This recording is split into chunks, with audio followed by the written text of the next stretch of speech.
It was a Friday. A beautiful girl with tears in her eyes was heading towards church.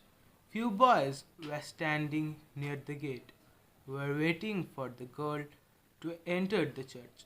From far away, a new priest was watching all this, and now was curious about what was going on and why nobody was stopping them.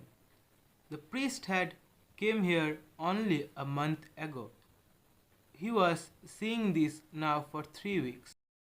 As soon as she entered the church, the boys followed her and sat behind her. And now he really wanted to find out the hidden story behind this. While he was thinking to talk to them, an old priest came beside him, and he asked him what was the matter with them, and he narrated him their story. It was on Raksha Bandhan day. The girl Payal, whom you saw entering the church, was celebrating Rakhi with her family.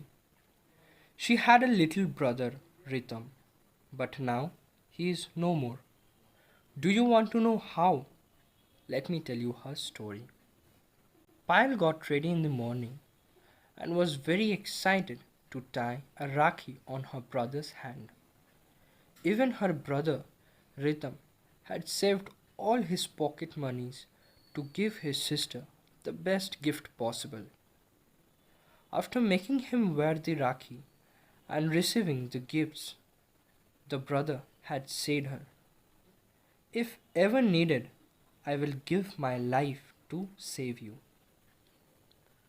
The sister laughed and said, "The day will never come." Unaware of the devastating incident that was about to take place in their lives, the day ended very happily. The next day it was raining very heavily, so the mother had asked Ritam to fetch his sister from the tuition. While returning home, the road seemed totally lifeless, but both of them were happily chatting with each other and returning back, when suddenly a few drunkards started to approach them, gazing the sister with a bad look. Upon seeing them acting this way, the brother couldn't bear it and started to protest. Seeing this, the drunkards began taunting and teasing the sister, and one among them even tried to touch her.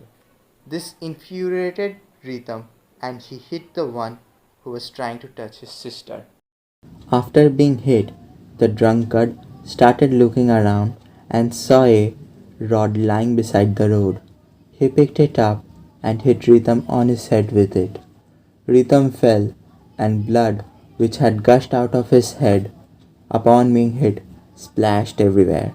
All the drunkards were speechless and astounded by the view of the boy lying on the road with a pool of blood around him.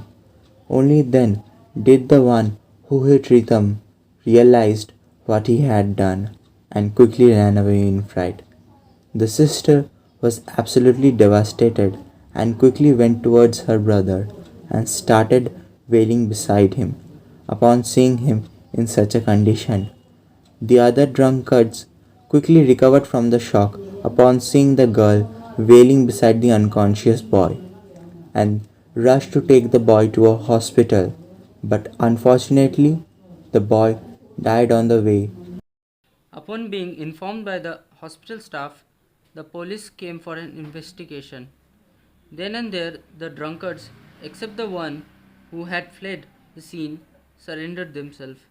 Later that evening, the person who hit the boy was also arrested. But they were very regretful about the incident and they pledged to transform themselves into better human beings, to take care of the victim family and begged pardon from the family. The family forgave them and they really changed. After hearing all this, the new priest, who had a negative point of view about those boys following the girl at the church every single day, felt sorry and reached them and said, "My dear children, I really had a bad thought about you all, but you all proved me wrong. I am very impressed with what you all are doing, and you all have changed my perspective towards life. God bless you, my dear children. And all the boys in unison said, Yes, Father, she is our sister, and will always protect her with our lives, as we want to fill up the great loss in her life, which we caused. And they left together with the girl.